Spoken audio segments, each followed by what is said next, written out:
Heung-min Son, l'un des joueurs de football les plus brillants de sa génération, est plus qu'une simple star sur le terrain. Il est une légende vivante, une figure qui incarne à la fois la beauté du sport et la grandeur humaine. Sur le terrain, son nom est synonyme de vitesse explosive, de talent brut et d'une maîtrise technique qui semble défier les lois de la physique. Les fans le connaissent comme un joueur capable de changer le cours d'un match à tout moment. Un footballeur dont les performances sont dignes des plus grandes icônes du sport.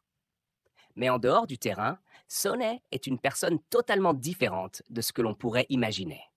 Loin des projecteurs, des interviews et des médias qui l'entourent, il choisit de mener une vie discrète, de se concentrer sur ce qui compte vraiment à ses yeux. À bien des égards, c'est cette humilité et cette simplicité qui le rendent encore plus fascinant que ses exploits sportifs. Alors que la plupart des célébrités s'épanouissent sous l'éclat des caméras, profitent de la reconnaissance du public et des nombreux privilèges que la célébrité peut offrir, Son préfère la solitude, la tranquillité et la discrétion. Il se tient à l'écart de la scène médiatique, se consacrant à des causes qui, à ses yeux, valent bien plus que la gloire éphémère des stades. Son attitude discrète et son engagement envers les autres, sans rien attendre en retour, font de lui un homme vraiment exceptionnel. Loin de rechercher l'attention, il préfère agir dans l'ombre, apportant son aide là où elle est nécessaire, et ce, sans jamais chercher à se faire remarquer. Son histoire, encore peu connue, témoigne parfaitement de ce caractère humble et généreux qui fait de lui une personne d'une grande humanité. C'était une nuit d'hiver particulièrement froide à Londres. La ville, enveloppée dans une brume épaisse, semblait presque figée par le froid mordant. Le match venait tout juste de se terminer et l'équipe de Son venait de remporter une victoire éclatante. Il avait marqué un superbe but, une action dont les commentateurs sportifs parleraient pendant des jours. Le public, à la fois excité et extatique, avait chanté son nom avec ferveur. Mais malgré cette victoire, malgré cette ambiance électrisante et les milliers de personnes qui l'acclamaient encore dans les tribunes, Son choisit de faire quelque chose de totalement inattendu. Au lieu de retourner dans le confort de sa loge ou de prendre part aux célébrations avec ses coéquipiers, il prit une décision singulière. Il partit seul, en silence, se promener dans les rues désertes de Londres. Il n'était pas pressé. Il ne courait pas après une quelconque reconnaissance ou une autre victoire. Il se sentait fatigué, mais aussi étrangement serein. L'air glacial de la nuit, la brume qui enveloppait la ville, créait une atmosphère apaisante. Loin de l'agitation de son quotidien de star du football, il trouvait dans cette solitude une forme de paix qu'il ne trouvait pas ailleurs. En marchant lentement, il se laissa emporter par la beauté tranquille de Londres endormie. Les rues étaient étonnamment vides. Seules quelques silhouettes solitaires marchaient sous les réverbères. La lumière tamisée de ces derniers contrastait magnifiquement avec la froideur de la nuit, créant une scène presque surréaliste. L'humidité dans l'air faisait naître une légère brume qui flottait entre les bâtiments, et l'atmosphère semblait suspendue dans le temps. Le bruit de ses pas résonnait seul dans cette ville plongée dans une quiétude presque irréelle. Alors qu'il avançait sans but précis, perdu dans ses pensées, il aperçut au loin une scène qui attira son attention. Juste devant une petite supérette fermée, une femme et une petite fille étaient assises sous un porche. La lumière du réverbère, faible et défaillante, peinait à les éclairer correctement.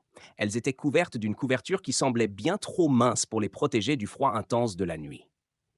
La petite fille, pas plus de 6 ans, avait les pieds nus dans des chaussures déjà usées jusqu'à la corde, et ses joues étaient rougies par le froid. La femme, quant à elle, semblait épuisée. Ses vêtements étaient sales, usés par le temps et la dureté de la vie dans la rue, et elle serrait la couverture autour de sa fille pour la protéger du vent glacial. Leur situation était tragique. Elles étaient seules, sans abri, sans nourriture, perdues dans un Londres sombre et glacé. Cette image frappante, si simple mais poignante, eut un effet profond sur Son. Il s'arrêta, observant silencieusement la scène. Il n'y avait pas de cris, pas de gestes dramatiques. La petite fille semblait se blottir contre sa mère, cherchant un peu de chaleur, tandis que la femme, bien qu'épuisée, faisait de son mieux pour la réconforter et lui offrir un peu de sécurité. Les deux semblaient résignées, comme si elles avaient accepté leur sort. Mais Son ne pouvait pas les ignorer. Il savait que, dans la situation où elles se trouvaient, elles avaient désespérément besoin d'aide. Il sentit son cœur se serrer. Ce genre de scène, bien qu'il en ait vu des dizaines à la télévision, avait un impact bien plus profond dans la réalité. Il ne pouvait pas juste les regarder et repartir comme si de rien n'était. Il savait qu'il devait faire quelque chose. S'approchant lentement, pour ne pas les effrayer, Son se pencha légèrement et d'une voix douce leur demanda « Bonsoir, tout va bien ?» La femme leva lentement les yeux vers lui. Un éclat de méfiance brilla dans son regard, mais elle ne répondit pas tout de suite. Après un moment de silence, elle murmura d'une voix faible. On se débrouille. Son sentit dans sa voix une douleur profonde, une résignation face à une situation qui leur échappait. Il s'agenouilla pour se mettre à leur niveau, cherchant à être aussi amical et rassurant que possible. Il savait que de nombreuses personnes dans leur situation refusaient l'aide par fierté ou par habitude, mais il ne pouvait pas simplement rester là sans rien faire. Alors, il commença à discuter doucement avec la femme, cherchant à comprendre leur histoire. Peu à peu, elle se confia. Elle expliqua qu'elle avait perdu son travail dans un restaurant de la ville et qu'après cela, elle avait été expulsée de son appartement, n'ayant pas assez d'argent pour payer le loyer. Depuis, elle errait dans les rues de Londres avec sa fille, ne sachant plus où aller. La vie était devenue une lutte constante contre la faim, le froid et la peur. Elle n'avait pas mangé depuis 2 jours et la petite fille commençait à tomber malade à cause du froid. Son, profondément touché par son histoire, sentit une vague de compassion l'envahir. Mais il savait que de simples paroles ne suffiraient pas. Il ne voulait pas simplement leur donner quelques pièces et repartir. Il voulait leur offrir quelque chose de plus concret, quelque chose qui pourrait réellement améliorer leur situation à long terme. Vous avez mangé aujourd'hui ? Demanda-t-il doucement. La femme secoua la tête, les larmes aux yeux. La fatigue, le stress, la douleur étaient évidents dans ses traits. Elle semblait avoir perdu tout espoir. On savait qu'il devait agir rapidement. Il ne pouvait pas simplement leur donner de l'argent et repartir. Il voulait leur offrir une véritable aide, quelque chose qui pourrait leur permettre de se reconstruire, de sortir de cette misère.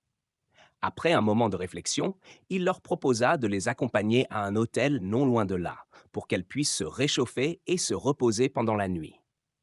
La femme hésita, ne sachant pas si elle pouvait accepter l'offre d'un inconnu. Mais voyant la sincérité dans les yeux de Son, elle finit par accepter. Elle n'avait plus vraiment de choix. À l'hôtel, Son s'adressa discrètement au réceptionniste et paya pour plusieurs nuits à l'avance, en demandant à ce que son nom ne soit pas mentionné. Il accompagna la mère et sa fille à leur chambre, leur offrant un peu de réconfort et leur conseillant de se reposer. Mais son geste ne s'arrêta pas là. Le lendemain matin, il revint à l'hôtel avec des vêtements chauds, des chaussures neuves pour la petite fille et des provisions pour les nourrir. Il s'assit un moment avec elles, écoutant leurs histoires plus en détail et cherchant à comprendre les raisons qui les avaient conduites à cette situation. La femme lui expliqua qu'elle n'avait jamais imaginé que sa vie pourrait en arriver là. Elle avait toujours travaillé dur, mais la vie semblait s'acharner sur elle. Maintenant, elle élevait seule sa fille, sans abri et sans ressources. Son, touché par ces paroles, réfléchit à ce qu'il pouvait faire pour les aider davantage. Il pensa à un ami qu'il avait, un restaurateur coréen à Londres, et décida de l'appeler pour savoir s'il cherchait de l'aide dans son restaurant. Son ami accepta immédiatement, sans poser de questions. C'était une occasion pour la femme de repartir du bon pied. Son leur expliqua que l'ami du restaurant avait une place pour elle, mais qu'elle était libre de refuser si elle ne se sentait pas prête. Les larmes montèrent aux yeux de la femme lorsqu'elle comprit que Son venait de leur offrir une chance de repartir de zéro. Mais Son, d'une simplicité désarmante, lui répondit « Parce que j'en ai la possibilité. Et parfois, une petite aide peut tout changer. » Mais il ne s'arrêta pas là. Il voulait également que la petite fille puisse reprendre sa scolarité. Il acheta un cartable neuf et des fournitures scolaires et contacta une association locale pour l'inscrire à l'école. Il prit aussi en charge les premiers mois de loyer pour un petit appartement qu'elles avaient trouvé. Elle ne saurait jamais que c'était lui derrière tout cela. Son fit tout cela discrètement, sans chercher à être remercié. Grâce à cette aide, la femme retrouva un emploi stable et sa fille put reprendre une vie normale. Peu à peu, elles commencèrent à reconstruire leur vie, loin de la rue et des souffrances. Mais elles ne découvrirent jamais son identité. Quelques mois plus tard, un journaliste entendit leur histoire et essaya de poser la question à Sonnet lors d'une conférence de presse. Surpris, Son répondit calmement: Ce n'est pas une histoire. Ce n'est qu'un petit geste, quelque chose qu'on fait quand on peut. Ainsi, Son continua de briller sur le terrain, mais au fond de lui, il savait que la véritable récompense ne résidait pas dans les trophées ou l'admiration des foules. Elle se trouvait dans ces moments discrets, dans l'impact silencieux qu'il avait eu sur la vie de ses femmes. Il n'avait jamais cherché à être reconnu pour ses actions, mais il savait que parfois, un petit geste pouvait changer une vie. Et quelque part à Londres, une femme et sa fille racontaient l'histoire de cet homme mystérieux qui avait changé leur vie sans jamais chercher à en parler. Son nom ne fut jamais mentionné, mais son impact resterait gravé dans leur cœur pour toujours. Hung Min Son, un homme humble, discret, profondément humain, qui ne cherchait rien d'autre que de faire le bien autour de lui.